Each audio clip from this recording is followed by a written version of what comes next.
When CBRN hazards occur, a timely response is essential. In these dull, dirty, and dangerous scenarios, unmanned technologies can provide a significant advantage.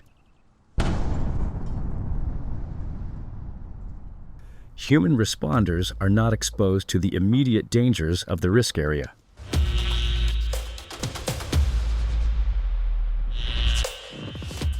An extensive sensor package in the main payload bay of the CAMCOPTER S-100 was used to take initial measurements of the scope and intensity of the threat. As part of this exercise, the S-100 was responsible for the reconnaissance of the hazard area in real time. UAS, like our CAMCOPTER S-100, can help to significantly reduce response times, provide a comprehensive situational picture, and valuable sensor data for mission coordination.